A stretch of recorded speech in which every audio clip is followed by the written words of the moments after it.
more divided in some ways than we even were leading into the American Civil War. At least it was a Christian country back then. Now we have different metaphysics and we have all sorts of different types of views. But we have some things working in our favor, which is the great hope is that we can de-escalate the national politics and go back into hyper-local community and just say, I don't like the person in Portland, I don't like the person in Wichita, but I'm not going to try to imperialize their life.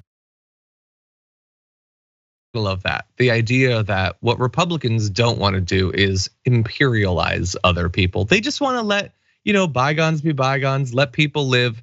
Unless you're reading a book they don't like, they'll definitely get rid of that. If you're gay, forget about it. They're done. 120 bills restricting LGBTQ rights just in the couple of months we've experienced in 2023. You want to exercise bodily autonomy? Screw that. State challenges to abortion, outright bans like the 6-week ban that they're considering in Florida.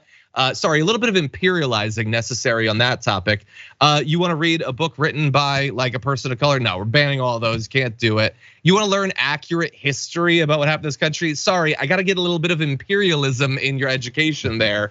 So again, like the idea that you're interested in that. In Texas, they're passing bans on counties banning new gas hookups and all that. Sorry, I got to imperialize on what sort of energy you can have in your new construction. Again, like it's so fake.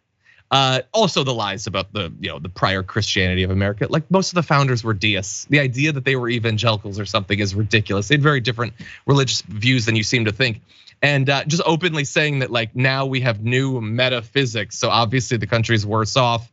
They despise anyone who doesn't believe that they do that the way that they do. We're gonna get to one worse part of this, but first, JR, what do you think? No, real fast. I don't have much time, but this is one of those things you have to keep saying the lie over and over and over again. We don't imperialize. We're not going this route. We don't actually deify anyone. It's all that they do. We don't demonize. Why about politics?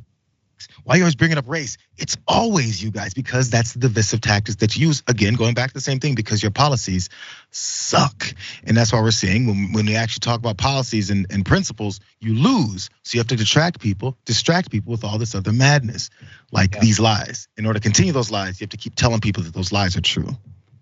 100%. Now let's get to the even more fun part with this. Absolutely. I was thinking about the word democracy and how it comes from demos, which means the people. Yes, and it's basically, I hate the word democracy. Yeah, it allows the mob to make decisions for the whole. I'm not a fan of democracy. It's pretty brute. So they're just being clear, by the way, as so many of them are on the right now. Democracy is bad. Why did it all of a sudden become bad? Does it have something to do with your inability to win national elections? Does it have something to do with the fact that every one of your positions is despised, reviled by the American people? I wonder if that has something to do with it.